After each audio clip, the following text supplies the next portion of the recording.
KARNAMRITA, the commentaries of Gopal Goswami and KRISHNA's Kaviraj, which is presented by Ananta Babaji Maharaj. So it's pretty amazing combination here, because this is one of the most favorite books of Lord Chaitanya when he was in the mood of trying to understand Radharani's Mahabhav, Radharani's heart. When he found this book in South India, he became greatly happy.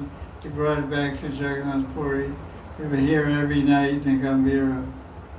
So basically, Krishna KARNAMRITA is the glories of Krishna, which fully satisfy Radharani, give great satisfaction to Radharani. So there's an interesting biography of Bill Mangala Thakur, who wrote it. They say he lived about 800 years ago. And he was, even they talk about his last life, you can look on Google, some sites describe the biography of Bill Mangala Thakur. The interesting point I noted in his life, last life and this life, directly or indirectly, he was greatly benefited by women in an interesting way. Generally, for a male sadhaka, it's considered that women are the doorway to hell, or they're a major obstacle to attain Krishna. But the interesting point that struck me about the biography of Bill Mangala Thakur, that women played a crucial role in his attainment of Krishna Prema. And so much crucial role that in the first verse of Krishna KARNAMRITA, which we'll study, he makes indirect reference to one woman who acted as his guru, Vardhaman Pradarshika Guru, pointing out the pathway, the objective of human life, and the way to attain it. So the biographers describe his last life of Bill Mangala Thakur. He was a sannyasi. He was very fond of the Srimad Bhagavatam. He would arrange for Bhagavad Gita and would speak the Bhagavatam himself. And he had a great affection for the Srimad Bhagavatam.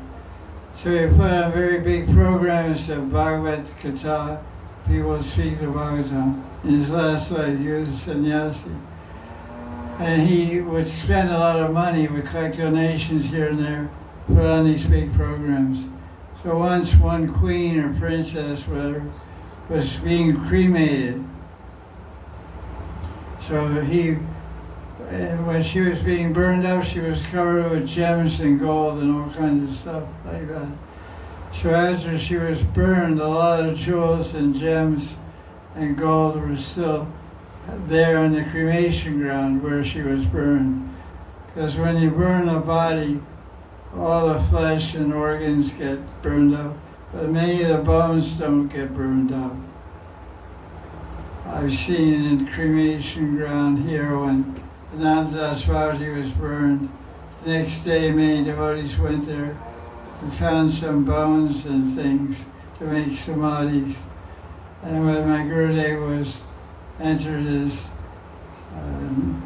unmanifested lifetime, when he left his body was burned also. There were some bones remaining, especially backbone, hip bones, some bones like this. They weren't burned. Because the fire they used to burn the devotees in Brajmandal is made with cow dung and wood.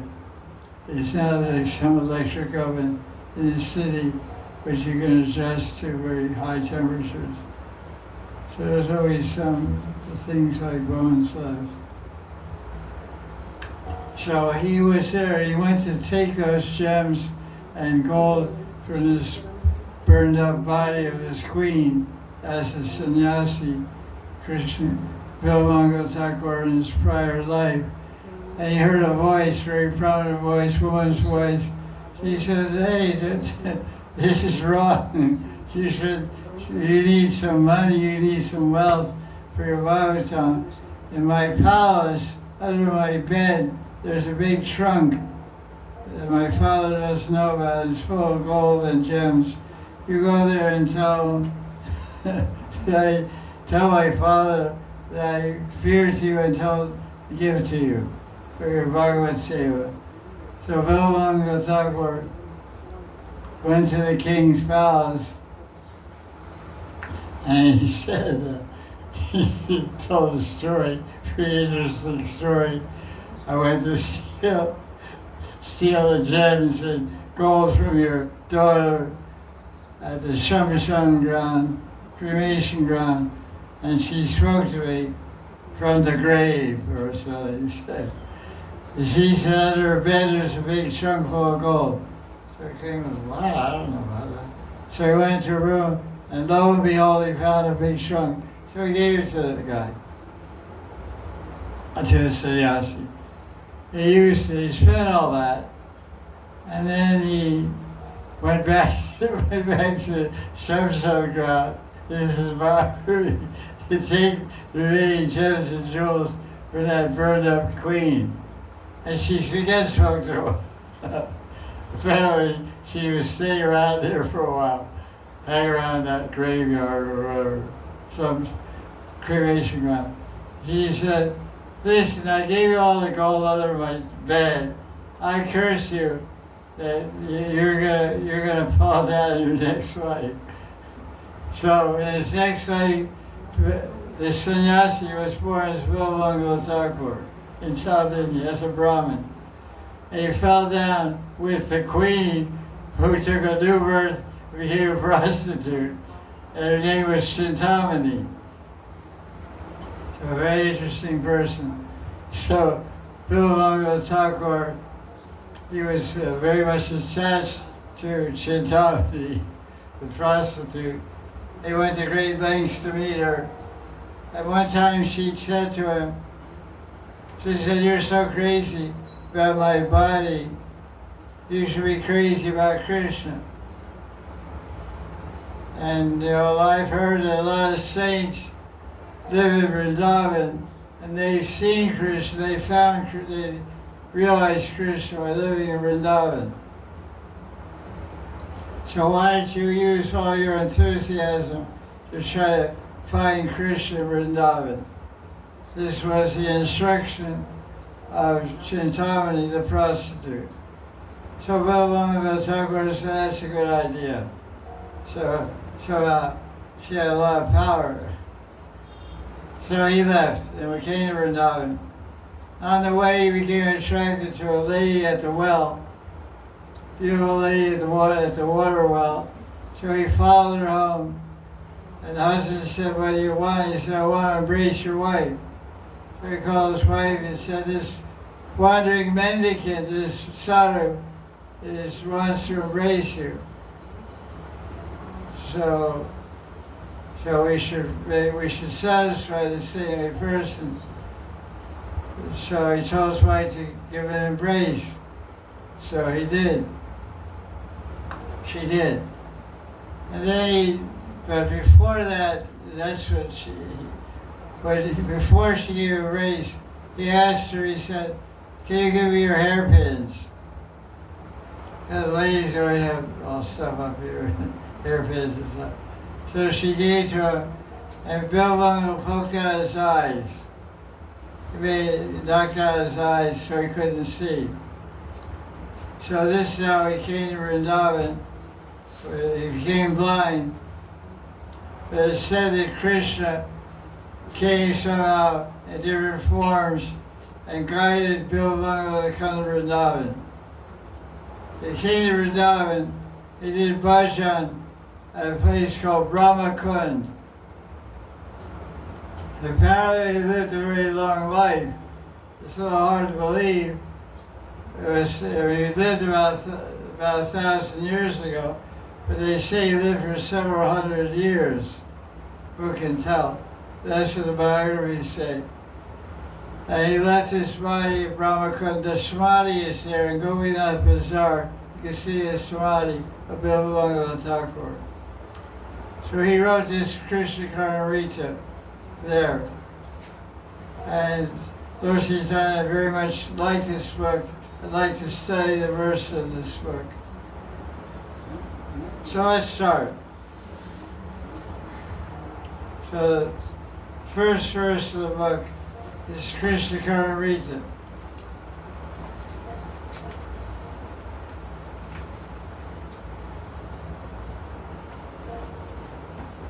Isha Prayasi.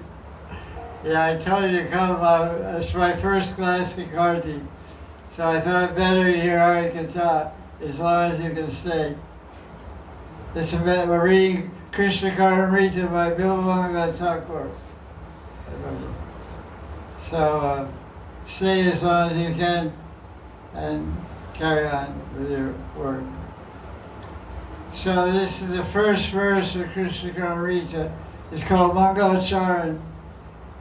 And Bilbanga Thakur is offering his pranams, his respect to his Guru. To his Guru and his Ishtadevata. His Ishtadevata, and the subject of the book is Sri Krishna. Sri Krishna Karnamrita. So he says, Chintamanir Jayati Samagirir Guru Me Shiksha Gurushu. Chabhagavan Shiki Pincha Moli. Yadpada Kapatru Palava Shikareshu Vilasrambara Rasam Lavate Jai Sri. All glories to my Guru Samagiri.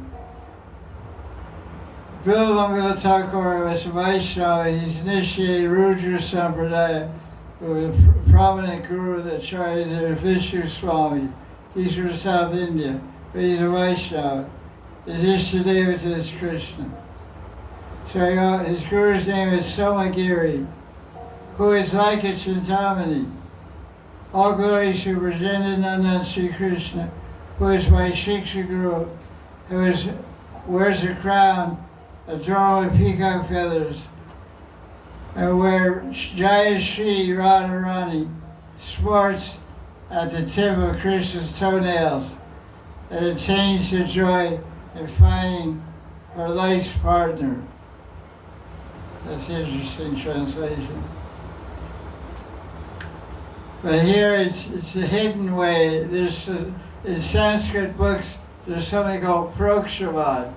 Prokshavad means the truth is spoken indirectly, in a hidden way. So he's hiding, he's saying, Chintamani or Jayati. He's saying, Jayati, I glorify, all glories Jayati to Chintamani, the prostitute. The translation is all glories to my, because then he says, Somagiri Guru. So Somagiri is his guru, but his first guru he mentioned is Chintamani Jayati. So the word Jayati refers to the word before it and after. So he's saying all glories to the prostitute, my original guru, all glories to my Diksha Guru Somagiri, and my Shiksha Guru, Sri Krishna. Sri Krishna is the Shiksha Guru for every Jiva. As Krishna speaks Gita, he speaks Bhagavatam, and he speaks in the heart of every living entity. It's called Paramatma, or Antaryami, or Chaitanya Guru, Guru in the heart. Adi Guru is Krishna.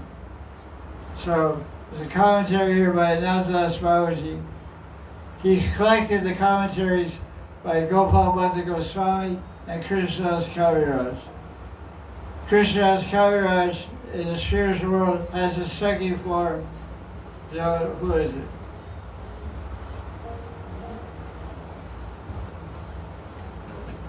Kasturi Manjari. She's a Saki Manjari of Radharani, Dasi of Radharani. Kasturi Manjari. And Gopal Bhatta is also a Saki Dasi Manjari, Guna Manjari. So in their Sakarup as gurus, Krishnadas Kaviraj and Gopal Guru, they wrote commentaries on this book, Krishna Karnamrita. But they have a spiritual form, as Sakis, the spiritual world. so they have great access to Krishna. They see Krishna every day. They know the heart of Krishna. So they give very good commentaries. So Ananta is repeating the commentaries. And he says in Krishna's Kaviraj explains that Bilabanga Thakur, his name is Leela Shuk. Shuk means a parrot, like we say tota. Shuk is a parrot. So parrots like to talk. They're always talking and singing. So he's always singing like a parrot about Krishna Leela. Krishna Nam, Rup, Gun, and Leela. So the Krishna Karnamrita is full of the sweetness of Krishna's form, his qualities, and his Leelas. So he says that Leela Shuk, who's Leela Shuk? Bilabanga Thakur. He was crazy with Krishna praying. So he recited this prayer on his way to Vrindavan.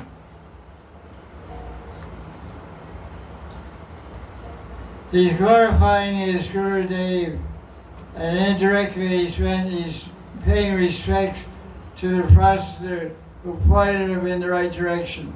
So what this shows is that one can receive good instruction from anyone at any time in the most amazing circumstances. I once knew a devotee. He was a Grihastha devotee. And he used to he wore Kanti Mala, Tulsi neck beads. But he was a businessman. He had hair and and he wore a shirt and tie and all that stuff. But he had a habit to go to see places in San Francisco where girls are dancing and they have boxes. Girls are posing in boxes, and you get to look at them. It's like X-rated type of place. He was a little fallen type of person. So one time he told me he went to this place to see these girls, and the girls are in some bulletproof box. And there's a microphone, and you have a microphone, you can talk to them. And so this guy went in there, and the girl said, what are those beads around your neck? He said, these are Kanti Tulsi beads. He said, yeah, you're a Krishna Bhakta, right? He said, yeah, I'm a fallen Krishna Bhakta. He said, you're a disgrace, get out of here. You should go away from this place. Don't come back. I don't want to see you back here again. Go back and beg your guru for forgiveness. And he was in my temple. I was temple president. He's a Grihastha person, married person. He confessed to me this story. I said, she gave you good instruction. He said, yeah. So Bilabanga Thakur, he got good instruction from the prostitute, Chintamani. So I really like this life story of Bilabanga Thakur, because his previous life as sannyasi, a princess blessed him, and then she came back again, this life as Chintamani, and gave him more blessings, snapped him out of Maya, and pointed him towards Vrindavan and Krishna. He ended up becoming a pure devotee of Prema Bhakta of Krishna. All because of the mercy of two ladies, a princess and a prostitute. So, what the moral of the story is, we can get good instructions from anyone at any time. So we should always keep our ears open. Sometimes the most unusual people will give us the best teaching of our whole life. So,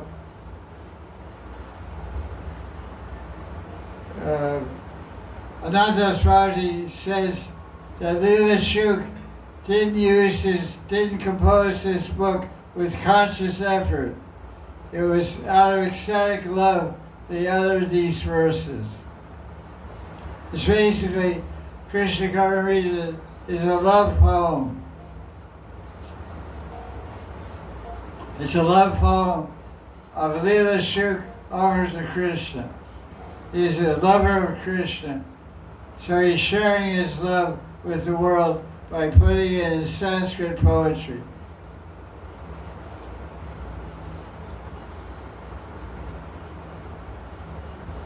So Ananta says he's glorifying his guru.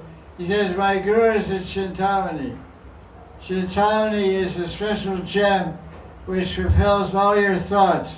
Chinta means thoughts, ideas, wishes, like a wish-fulfilling gem, some extraordinary thing. So he's saying that my guru Swamagiri, is like a Chintamani because he gave me the greatest inconceivable gift. The inconceivable gift is the gift of Krishna Prema, a perfection of human life is to actually see God, realize God, and experience a loving, individual, loving, personal relationship with God. So that's what saints experience. So Leela Shuk is one of those saints that's sharing his experience of how he experienced and developed love for Krishna. So he gives all the credit to his guru.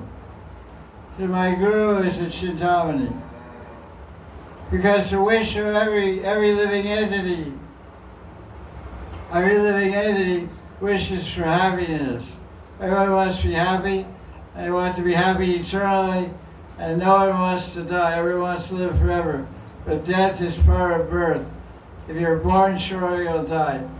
So the whole idea of yoga and bhakti and all these practices of spiritual life, spiritual practices, is to attain the spiritual realm and an eternal life of joy and bliss.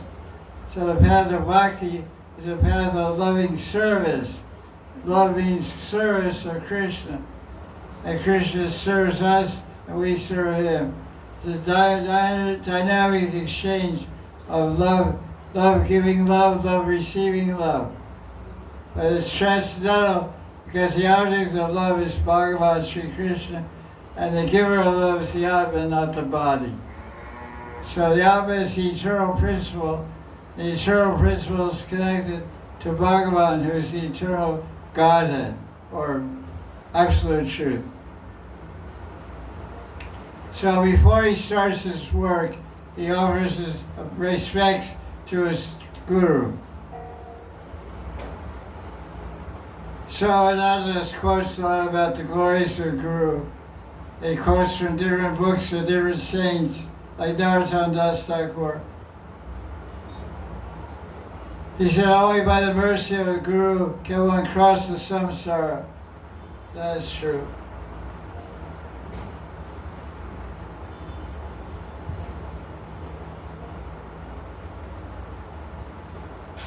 Then he says,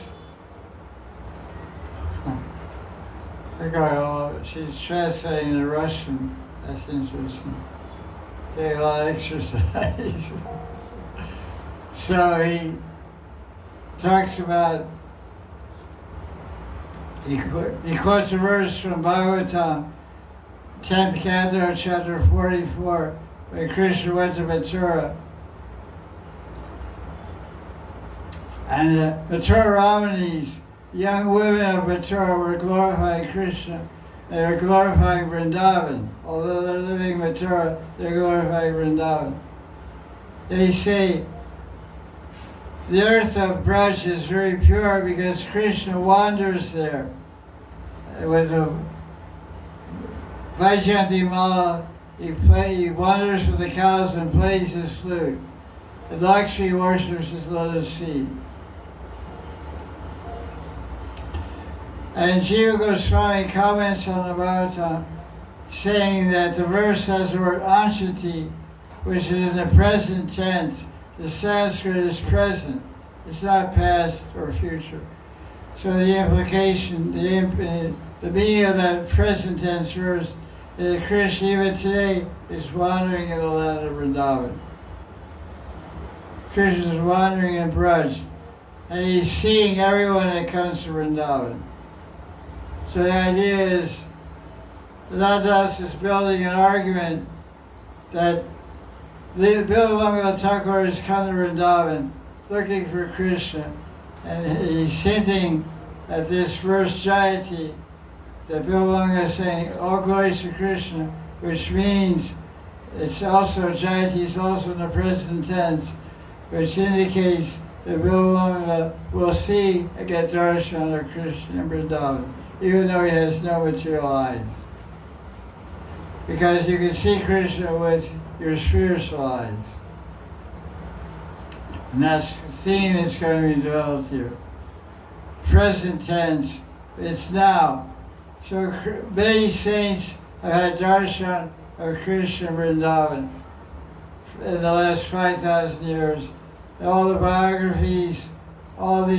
biographies of great saints like Mirabai and others, they describe how they're in Vrindavan, and one day they have darshan of Krishna.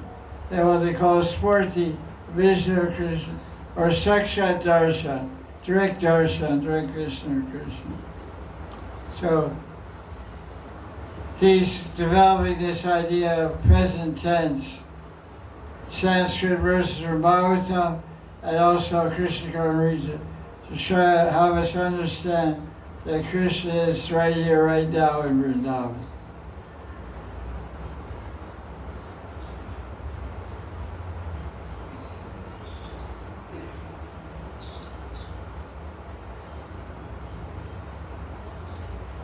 So Ananta describes a verse from Bhakti Rasrita Sindhu.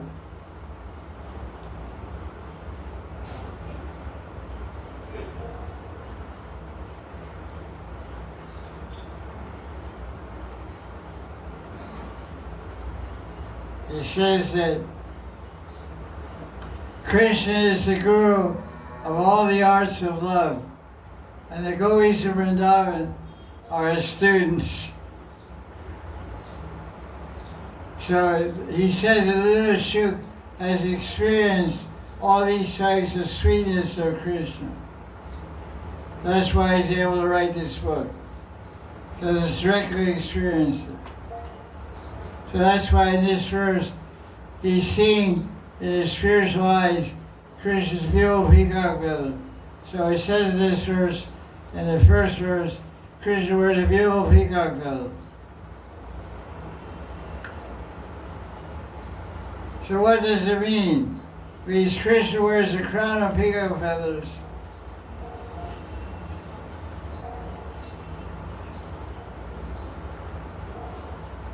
So he quotes a verse from Bhagavatam. When Krishna appeared before the gopis of Braj, he was smiling a soft, beautiful smile, decorated in golden yellow cloth, and he looked like the personification of Cupid.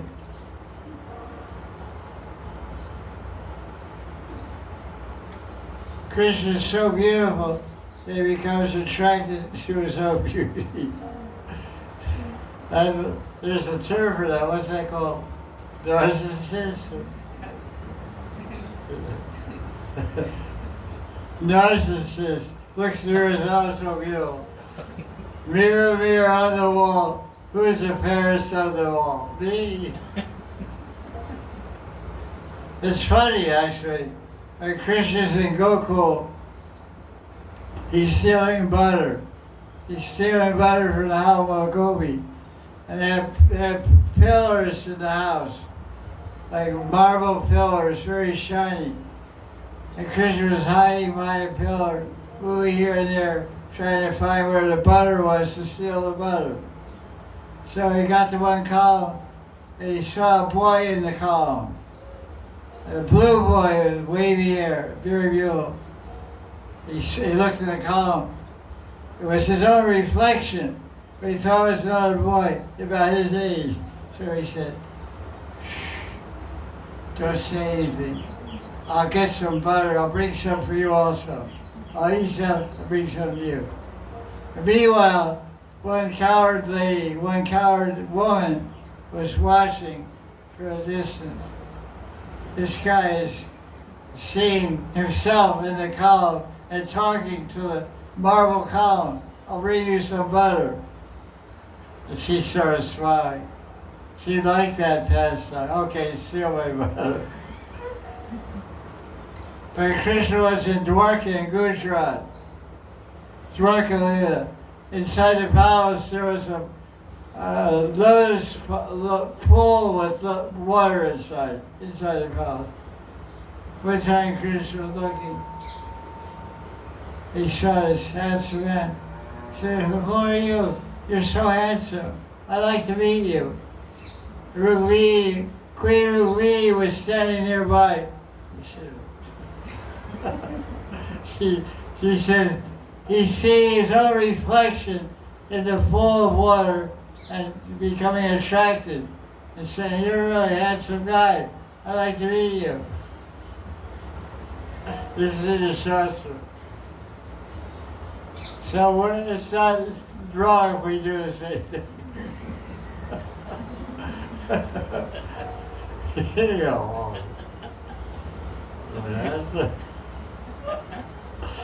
God does the same thing. That's okay. There's a little God in everyone, actually. It's okay unless it gets out of hand, you know. If you think that I'm a little bit of God, my little God should serve the big God, then you're okay. But your little God gets the upper hand and says, "I am God." Then you're in trouble. But you say, "I'm a little God," then you're okay. I know there's a big God that I had to serve, put my head in his feet and bow down, offer some food to him and stuff. Then you're good.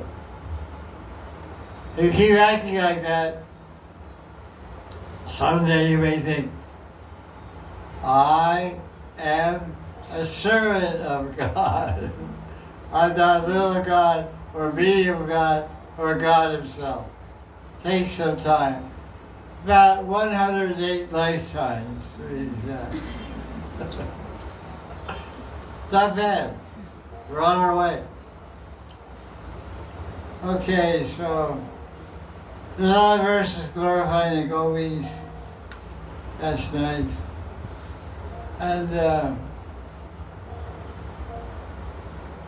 are all kinds of verses in Ananta's quotes from Chaitanya Charitamrita about the sweetness of Krishna.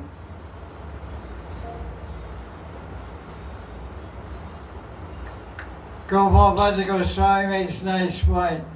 Although Krishna is the son of a king, Rajendranadan is the king of Brajmandal, and his mother decorates him with pearls and diamonds and rubies and emeralds, all kinds of costly gems and jewels. As soon as he gets out in the forest, he starts putting feathers in his hair and beads, bead necklace, and gunjamala, and takes rocks and fruits, makes necklaces out of fruits and leaves and all kinds of stuff. Looks like some Aboriginal guy or something. And he really likes that stuff. In fact, sometimes he throws his necklaces off. So Gopal says that Krishna is so beautiful that even when he has feathers of a peacock, he makes the feathers look so beautiful. Feathers, leaves, berries, fruit. He prefers to wear those things instead of gems and jewels.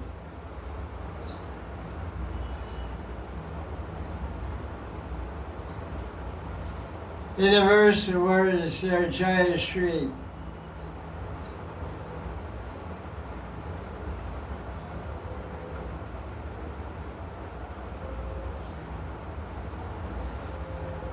So he's commenting, he says, Jai Sri is glorifying Radharani because she's always with Krishna. And he describes another meaning of Jai Sri is that Radharani. Oh, he tells a story here. Once upon a time,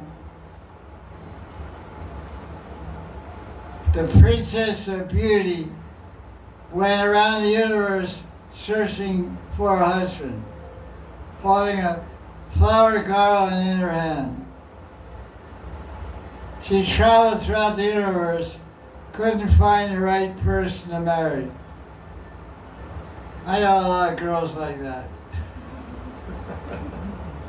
They travel throughout the world, every marriage site you can imagine, looking for a husband. They have no luck. So she couldn't find the right husband. So she became very unhappy. She came back to Earth. So she stepped into Vrindavan on October 17th, 2024. What?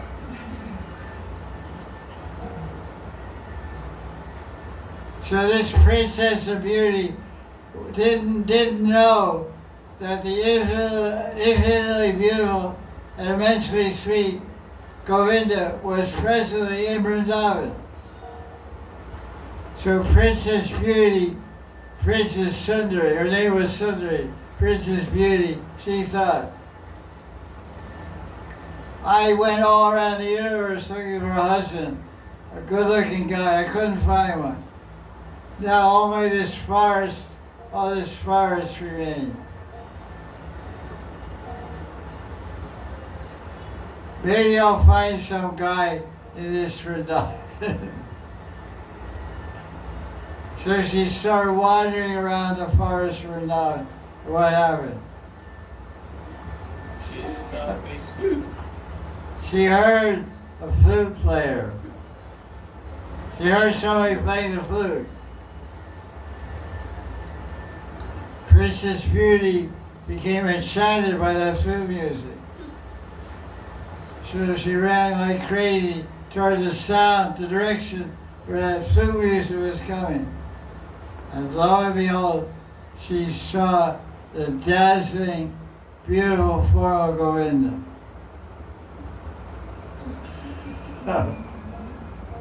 What did you say? On the banks of the river under a kadamba tree. As soon as Princess Beauty saw Krishna, what happened? She fell down unconscious. Wow.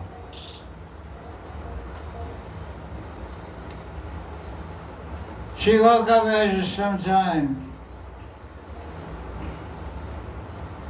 and she thought, I didn't think anyone was as beautiful as I am.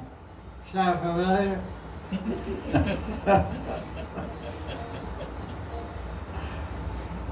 But this man has vanquished my false ego and destroyed my pride. I used to think that I was worthy of the title Jai Sri, the victorious, beautiful one. But alas, I don't have beauty equal to a toenail of this Krishna. So this Jai Sri, Princess Beauty, offered her flower mala to Govinda and became his eternal maidservant. That's an interesting story. And that messed me up.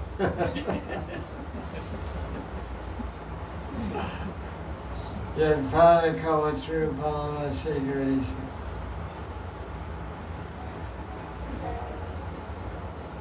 Swayam, he says, Leela Shuk says, millions of Jai Shris run to drink the nectar of Krishna's toenails. How can I express glories of Krishna?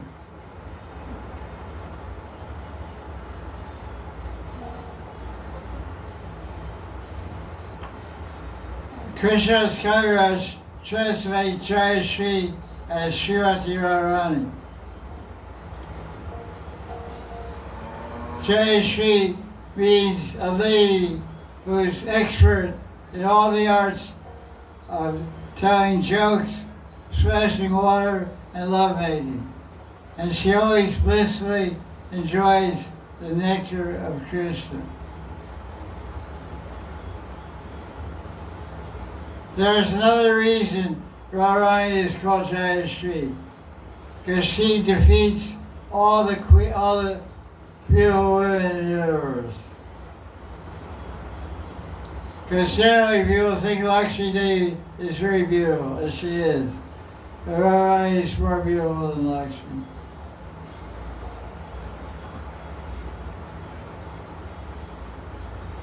As Lakshmi is an offshore part of Radharani, Narayan, Vishnu is an offshore part of Krishna. So,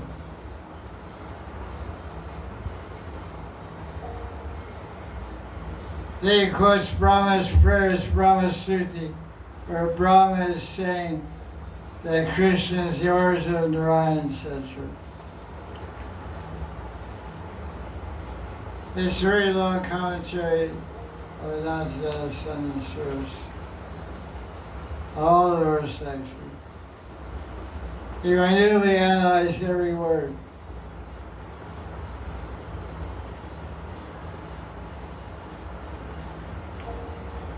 It's really interesting because in all the books of Ananta Babaji, they're mostly all about Radha and Krishna or pastime. But he always repeatedly describes the philosophy and the Siddhanta of Gaudiya Vaishnavism. But what is the actual identity of Krishna?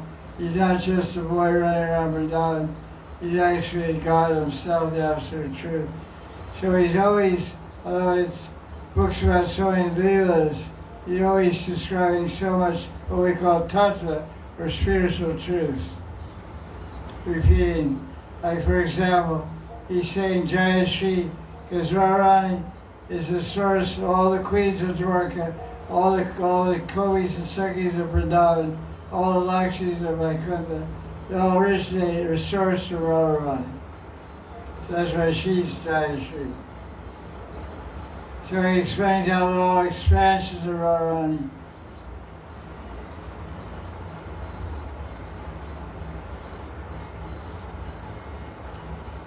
He says, because this verse says that Radharani is always glancing at the toenails of Krishna. So, Ananta Babaji explains this, shows Radharani's laja. Laja means shyness. That when she meets Krishna, she stands and looks down at his feet out of shyness, out of respect, although she's so intimate.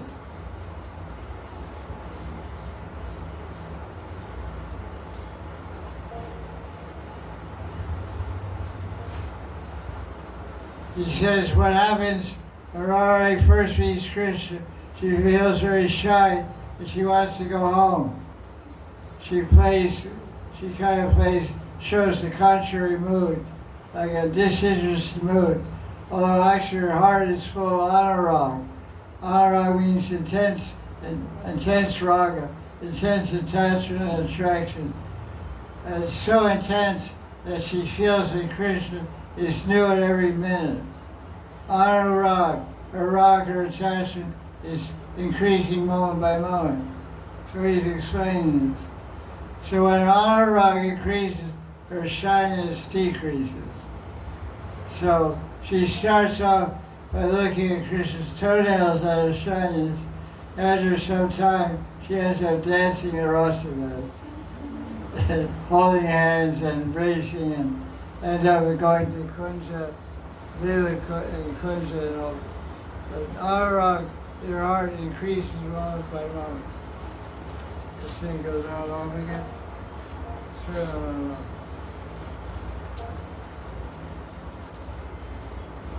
I have some electricity, very sharp, very right.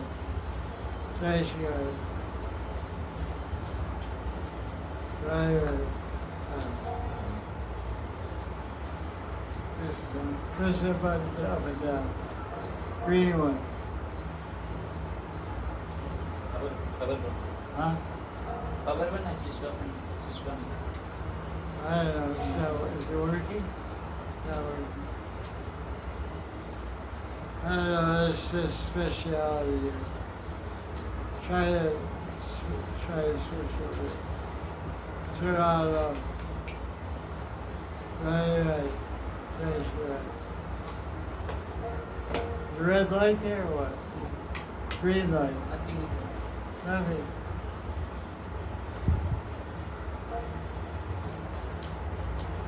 Now it can Right? Right. Jai Radhe. So I guess you have to check all these on and off switches. Somehow there's a voltage surge and it cuts out. Jai Sri Radhe.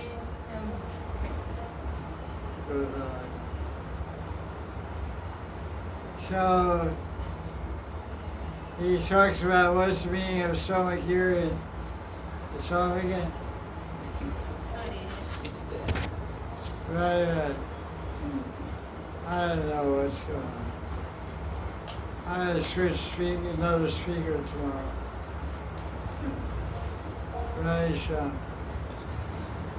It's working now? Again it's not. Jai Sri. What time is it? 3:49. 3:49.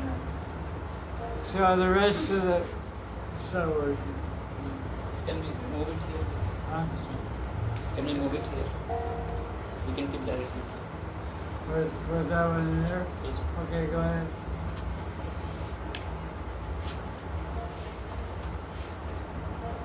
Make sure this is enough wire here. That's loose.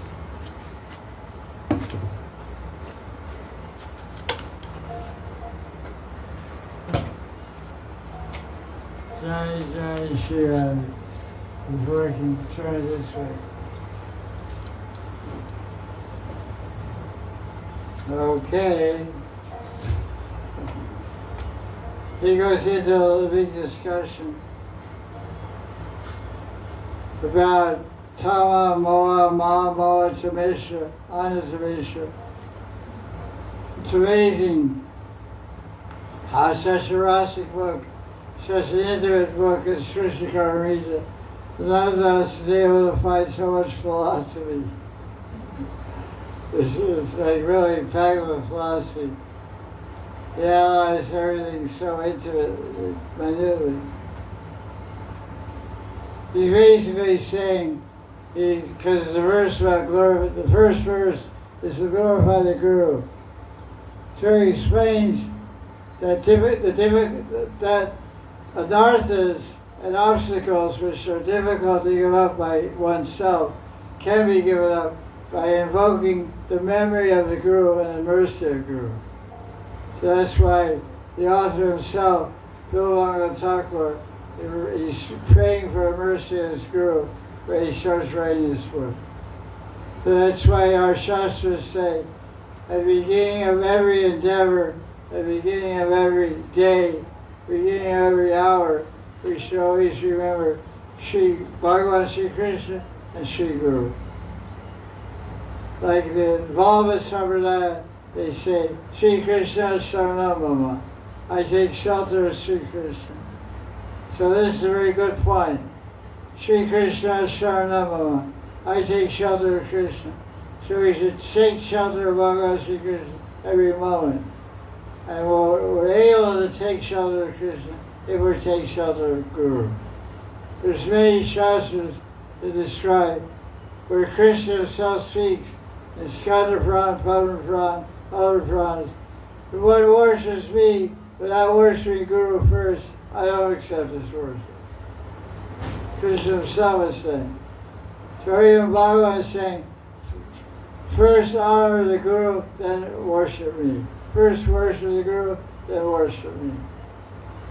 So this is standard everywhere. All saintly people always bow their head to their Guru Dev before they begin any seva or any work or any endeavor. So this great book, KRISHNA KARNAMRITA, which was written about 1,000 years ago, 800 years ago, He starts off by glorifying his Guru and Krishna and Radharani. So tomorrow we begin verse number 2. Jai Jai Sri Radhe.